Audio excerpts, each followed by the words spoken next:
দুঃখ, দুর্দশা আর একের পর এক আঘাতে যখন মন ক্লান্ত হয়ে পড়ে তখন মানুষের ভেতরে এক অদ্ভুত নীরবতা জন্ম নেয়। সেই নীরবতার ভেতরেই অনেক সময় এমন এক ভাবনা মাথা তোলে, সব শেষ করে দিলে কি শান্তি মিলবে? এই ভাবনাটা হঠাৎ আসে না, আসে দীর্ঘদিনের জমে থাকা কষ্ট, অবহেলা, ব্যর্থতা, ভয় আর একাকিত্ব থেকে। এই লেখাটি সেই মুহূর্তগুলোর কথা বলে যখন মানুষ আত্মহননের পথ বেছে নিতে চাইতে পারে, কিন্তু একই সঙ্গে এটাও দেখাতে চায় কেন এই পথটি আসলে কোনো সমাধান নয় এবং কিভাবে অন্ধকারের মাঝেও জীবনের দিকে ফেরার দরজা খোলা থাকে। ১.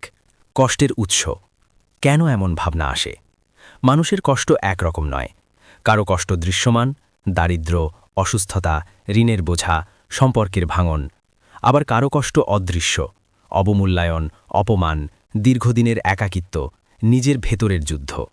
যখন এই কষ্টগুলো জমতে জমতে পাহাড় হয়ে ওঠে তখন মন আর বোঝা বইতে পারে না। অনেক সময় মানুষ ভাবে, আমি কারোর দরকার নেই, আমি বোঝা, আমাকে ছাড়া সবাই ভালো থাকবে। এগুলো ভাবনা, সত্য নয়। কিন্তু কষ্টের চাপে সত্য আর ভাবনার সীমারেখা ঝাপসা হয়ে যায়। তখন ভুল সিদ্ধান্তকেও সঠিক মনে হয়। ২. মানসিক ক্লান্তি ও সিদ্ধান্তের ভ্রান্তি।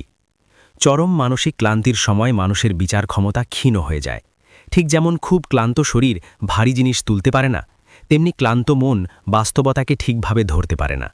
তখন মনে হয় এই যন্ত্রণার কোনো শেষ নেই, অথচ বাস্তবে যন্ত্রণার ঘেউ ওঠানামা করে, স্থায়ী থাকে না।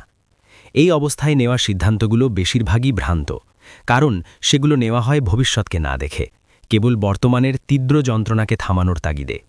৩. আত্মহনন কোনো সমস্যার সমাধান নয়। আত্মহনন কোনো সমস্যার সমাধান করে না, এটি কেবল সমস্যাকে অন্যদের কাঁধে তুলে দেয়। একজন মানুষ চলে গেলে তার কষ্ট শেষ হয় না, বরং সেই কষ্ট ছড়িয়ে পড়ে পরিবার, বন্ধু, পরিচিতজনদের জীবনে। যারা থেকে যায় তারা আজীবন প্রশ্নে পড়তে থাকে, আমি আরেকটু চেষ্টা করলে কি সে বেঁচে যেত? আরেকটি বড় সত্য হল, আত্মহনন জীবনের সব সম্ভাবনাকে চিরতরে বন্ধ করে দেয়।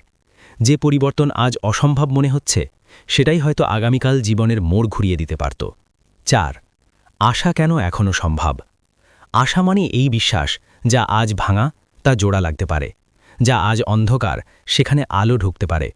ইতিহাসে এমন অসংখ্য মানুষ আছেন যারা জীবনের এক পর্যায়ে সব শেষ করতে চেয়েছিলেন, কিন্তু বেঁচে থাকে পরে বলেছেন, আমি বেঁচে থাকায় আজ কৃতজ্ঞ। মানুষের জীবন নদীর মতো, কখনো শান্ত, কখনো উত্তাল। উত্তাল সময়ে নদী যেমন পথ হারায় না, মানুষও তেমন পথ হারায় না, শুধু দৃষ্টিটা ঝাপসা হয়ে যায়। ৫. সাহায্য চাওয়া দুর্বলতা নয়। অনেকেই মনে করেন সাহায্য চাইলে তারা দুর্বল প্রমাণিত হবেন। আসলে সাহায্য চাওয়াই সাহসের কাজ। নিজের কষ্টকে শব্দ দেওয়া, কাউকে বলা আমি ভালো নেই, এটা শক্তির পরিচয়। একজন মানুষ, একজন বন্ধুর সঙ্গে কথা বলা, একজন কাউন্সেলর বা চিকিৎসকের কাছে যাওয়া, এসব ছোট পদক্ষেপ অনেক বড় পরিবর্তন আনতে পারে। কথা বললে কষ্ট হালকা হয়, পথের নতুন দিক চোখে পড়ে। ৬. কষ্টের মুহূর্তে করণীয় কিছু বাস্তব পদক্ষেপ। একাকিত্ব ভাঙুন, একা থাকবেন না, কারো সঙ্গে থাকুন বা কথা বলুন। কষ্টকে লিখে ফেলুন, লিখলে মন হালকা হয়। শরীরকে যত্ন নিন, ঘুম, পানি, হালকা খাবার এগুলো অবহেলা করবেন না। নিজেকে দোষ দেবেন না, যা ঘটেছে তার সব দায় আপনার একার নয়। পেশাগত সাহায্য নিন, মানসিক চিকিৎসা নেওয়া স্বাভাবিক এবং কার্যকর। ৭. যদি এই মুহূর্তে কষ্ট খুব তীব্র হয়, যদি মনে হয় আপনি নিজেকে ক্ষতি করতে পারেন, দয়া করে তৎক্ষণাৎ সাহায্য নিন। আপনার দেশের জরুরি সেবা নম্বরে যোগাযোগ করুন, যেমন বাংলাদেশে ৯৯৯, অথবা কোনো বিশ্বস্ত হটলাইন বা মানসিক সহায়তা সেবায় ফোন করুন। কাছের কোনো মানুষকে জানান এখনই। ৮. আপনার জীবন অমূল্য। এই কথাটা শুনতে আজ কঠিন লাগতে পারে, কিন্তু এটা সত্য।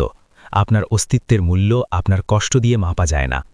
শেষ কথা, আজ যে কষ্ট আপনাকে ভেঙে দিচ্ছে সেটাই একদিন আপনার শক্তির গল্প হতে পারে। জীবনের এই অধ্যায়টা কঠিন, কিন্তু এটি শেষ অধ্যায় নয়। আপনি যদি আজ টিকে থাকেন, আগামীকাল হয়তো এমন এক আলো দেখবেন যার কথা আজ কল্পনাও করতে পারছেন না। বেঁচে থাকুন, শুধু আজটুকু।